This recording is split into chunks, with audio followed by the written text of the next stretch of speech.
Oh, we're gonna take a picture. Is this our picture? Welcome to A Life More Light. Hi. I've actually seen him earlier today, so it's kind of odd for him to say hi to me. Good morning. How are you? Good. I'm just having my tea. God. Thanks for watching our channel. Help! We're this close. I mean, this close. I feel like we shouldn't even mention it because I think by the time this video is out, It'll be there? Yeah. You think so? Yeah. If not, it'll be the day of, I think. Well, just in case, give this video a thumbs up if you like it. If you learned something, maybe.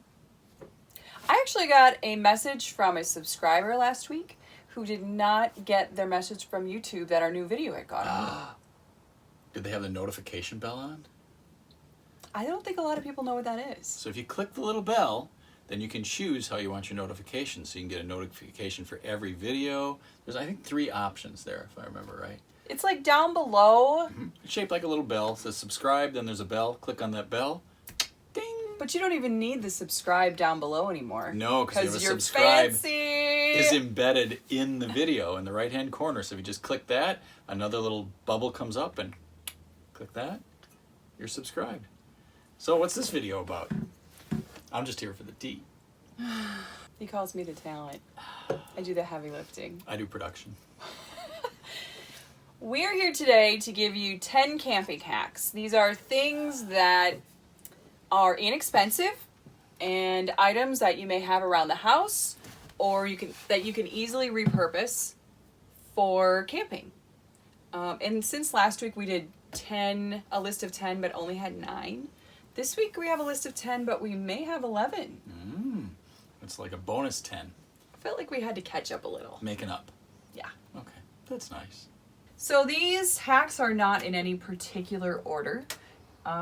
It was just too hard to rate them as to which one was more important than the other. So we're just gonna buzz through these real quick. The first one is, instead of sleeping bags or sheets or comforters or other solutions for your linens when you're camping, I would recommend duvet covers. If you don't know what a duvet cover is, it's basically like an empty comforter. Like there's nothing in it. It's just a pocket. This is 2 duvet covers, one for the top and one for the bottom. And you don't have to do anything fancy with them. The bottom one I've put a mattress pad in, and the top one we put in blankets or comforters as our top cover. And I have attached the 2 together so it's attached at the very bottom, but you can actually just lay 2 duvets down and use those as your bedding. It makes it really easy to wash. It feels really nice on your skin. It doesn't feel like that sleeping bag's shiny, clammy thing that happens. It washes great. You can fill it with whatever you want. Vary it up.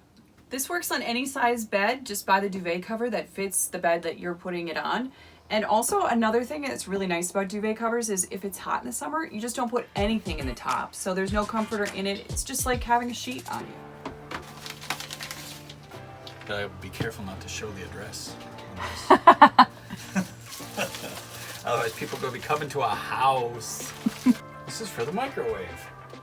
Gotta be really careful setting glass on glass there. So all this is, it's just a simple padded envelope. You know, the kind you like to pop? I don't want to pop them because we use this. So we just got something in Amazon, obviously. Padded envelope. We take the glass from the microwave, put it in here for storage so it doesn't rattle around, keeps it safe inside of the cabinet.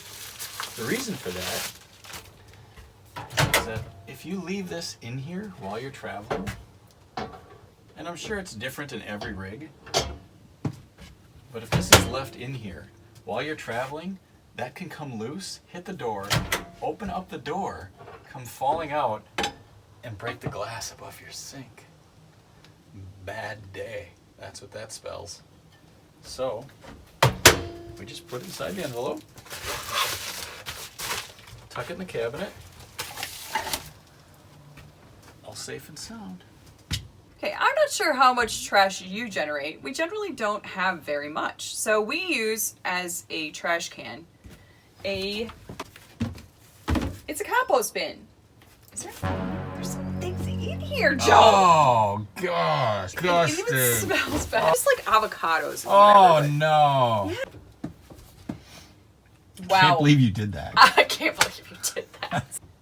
The thing I really like about the compost bin is that it has the lid on it. We don't have a lot of space for a trash can in here anyway, so being small, it's ideal for us. I also like that it uses a standard bag that you can buy at most any grocery store. These are 4-gallon bags that fit perfectly in this compost bin. And yeah, it tucks away under our sink. Perfect. Ta-da! It's kind of nice because it actually has like a lock on the side. So if you're ever concerned that it might pop open, you can lock. There's like a small locking mechanism. It's not like hardcore, but it's a nice little extra added. So in case the trash falls, you don't have to worry about that. Are you gonna sit on the toilet? I don't have to go. Okay, you can take a break from the toilet this time. Today's video is brought to you by distilled water. We keep a water jug with us sometimes, and I'll tell you the reason why. Sometimes when you're at a campground, you've stayed for maybe just a couple of nights, it's time to go, and you're thinking, wouldn't empty tanks be nice? I wish my black and gray tanks were empty. Because you don't know, maybe you're going boondocking, maybe you don't know what's going to happen next. Maybe you plan all your life out, maybe we don't. So you want to dump them, but there's really not much in them. Here's where the empty jug comes in. Instead of just taking this and using a bunch of your water, running your pump, just take this over to the campground supplied water, fill it up with water a couple of times, dump it in the toilet. You can dump it in the gray down the sink as well as the toilet, and then you're putting more liquids in there, and more liquids are better. What do the liquids do? You put you put this stuff in there, the Happy Camper. This video is not sponsored. Once you put a little bit of this in there and a little bit of water, it breaks things down and you get free flowing action. That's the kind you want. Okay, let's cover the fridge and freezer. There's a few things that I think will be helpful for the fridge and freezer. And these are items, again, that I just pulled from my house, just like everything else. We get a meal prep, like a meal delivery box where you just get the ingredients and you make the items. And they come with ice packs that are reusable. And they come with these insulation bags that are made from like recycled denim. You don't want to leave your freezer empty, but we don't really use our freezer very much. So we generally, especially when I first turn on the fridge to prep for when we're hitting the road, I will take one of these ice packs. Actually, I probably use 3 or 4 ice packs and put them in the top of our freezer. So right away it has that space is filled. And then for the They're frozen when they go in there. They're frozen when they go in there, yeah. And they stay frozen for a really long time. We keep our fridge pretty low as far as the setting, and I think that's part of the reason I don't really love to use it, because it works great for refrigerated things, but it doesn't necessarily, that setting doesn't work great for the freezer. Yes, they go in frozen, so as the refrigerator is cooling for your trip before you put the food in, it's got a little bit of help in there. And the other help I use is these insulation bags, and I'll just fold them up and put them on a shelf. Even if I were going to travel but not have very much food, I would just keep one or two of these in here, and so that space is filled and it makes it easier for the refrigerator to do the work that it has to do. That's helpful. And then the last item we have is, I don't know if all of you have this, you probably all don't, but we have this tray that comes out, and whenever we're done with a trip, this tray, as the refrigerator is going back down to room temperature, ends up with lots of liquid in it from the freezer. So what we use is, at the end of a trip, we just throw one of these Swedish dishcloths, I think they're called. And these happen to be from Trader Joe's, but you can find them in lots of different places. And it's like a cloth fabric that absorbs a lot of liquid, and then when it dries, it looks like brand new. And you can use it over and over and over and over again. Obviously, it's not created for freezer condensation. You can use it in your kitchen to replace paper towels. But it works great because we don't have the waste of paper towels and it soaks up all the liquid. Here I am in the bathroom again. Sometimes when we're traveling, this door not only creaks, but it wants to come open. So it does have a latch on it that allows the opportunity to hold it, but sometimes when you're moving, yeah, it does that. So, Sherri came up with this great idea. This down here is a door latch, for like a baby latch to keep a door closed or a cupboard. And so it's just got some adhesive on the back of here that's like the 3M adhesive that comes off, kind of like the command strips. And then this part here actually latches onto the door.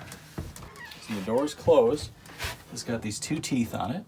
And this just snaps into there. Works like a charm. It's a good job, Cher. How do you open it? Oh, you can't.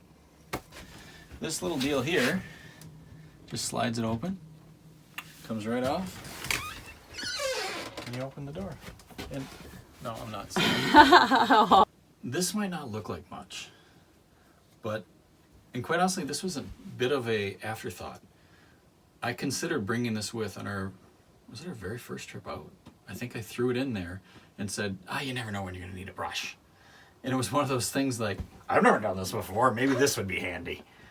And it turns out it's one of the more handy things that we brought. And I think I use it, I mean, there's not many exceptions where we camp somewhere where I don't use this.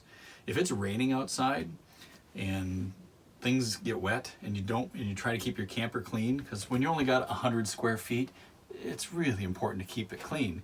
So I use this just to brush off my shoes when they're wet.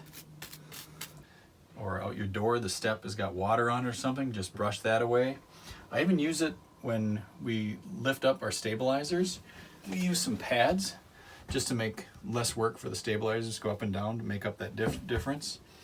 And to make sure that I'm not bringing with any pests or dirt or anything like that and putting them into storage somewhere. I just use this, brush these off before I put them away when we move on to the next place.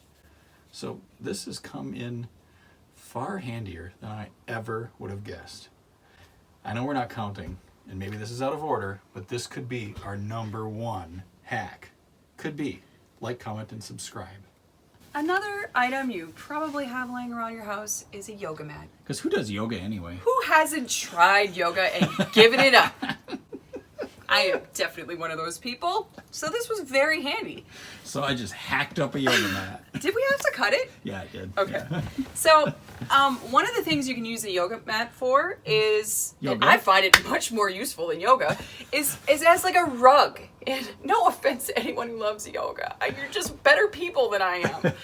Okay, so it works really well as a rug. And that may sound kind of odd, but it cleans up so nicely. It's like this really nice padded cushion under your feet. And there's a warmth that you get because of the insulation in whether it's colder temperatures or for whatever reason the floor is cooler. I guess it would be colder temperatures. Sorry. That's when the things are cooler. Yep. Mm-hmm. This is what we used our yoga mat for. We have it right under our dinette. And you can just pick it up, take it, and shake it out. It's also great when we have items up here that we don't want sliding around during transit because it has sort of a sticky surface to it. Yeah, I'd say it's kind of anti-skid. Yeah, anti-skid, that's the word. Dig out those yoga mats for this hack. Last one, and Let's talk about bags. Bags? Last one, and I disagree with Joe on the item he listed as the #1 hack. I actually have gotten a lot of great feedback on this one. And that's just because nobody knows about my brush. After this video, we'll go with I that. might get some feedback too. You know those shopping bags? I'm sure everybody's using reusable shopping bags in their campers, right? You use them for cords or, you know, food or snacks or whatever. You can put anything in them. But I prefer these totes that have the clean, clear side to them. Sure. And they have a little pocket in them too, but you don't really need that. I don't use the pocket very often. However, we don't have a lot of kitchen storage. So I like to store my dry goods for food in here. Sometimes it's spices, sometimes it's things like rice or canned vegetables. Oh, my cereal, my morning cereal. Yeah, he has a ridiculous... I'll put a picture in here of my morning cereal routine. He has a ridiculous morning cereal routine. So usually there's just one bag for his cereal. It's true. And they hold a ton. You can pack them so heavy. And the nice thing is that you can see at any angle, wherever you put it, you can peek to see what's inside of it. So, I mean, we might have 4 of them depending on how long we're out. And I usually pack the ones that we're not likely going to use as much somewhere not as accessible. And then we have a couple that are very accessible. But no matter what, like, is this the bag? You can either pick it up or you can just peek in the sides to see what you're looking for. So I actually think this might be the #1 hack. Yeah, me too. It's very useful. Yeah, it's real nice. We clicked right through this. I feel like there's a lot less nonsense in this video than normal with us. That's too bad. Well, we'll wait and see, because maybe I just plenty haven't of remembered nonsense. it correctly. They did seem to move pretty quickly. Yeah. And I think maybe that's because they're really simple, easy things that you have around your house. Yeah. And to be really honest, like, we can't take credit for all of these ideas as original ideas. Some of them are, and some of them when we were waiting for our camper, because we had to wait like 18 months for our camper to be manufactured. And during that time, I just became a sponge of the internet, trying to absorb as many ideas as I could. And because we had no reference, we had no camper before this one. So I just tried to take in whatever anyone else was doing and see if that would work for me. Everyone's camping experience is unique. So you just kind of gotta take that stuff in and see if it's something that works for you in your own RV. Yeah, if you can learn from a Facebook group or from anyone in the camping world, why not take that knowledge and not have to have your own curve? So, and some of these things are from the beginning of our couple of years doing this. Some of them we've just learned in the last few months. So learn as you go. Keep adding. Maybe we'll do another one here in 2 more years. Oh, good idea. Maybe. Planning ahead for your videos. I guess so, yeah. So thanks for watching A Life More Light. Yeah. I'm Joe. This is Sherri. Like, comment, subscribe. Give us a thumbs up if you like what you see. Bye. Thank you.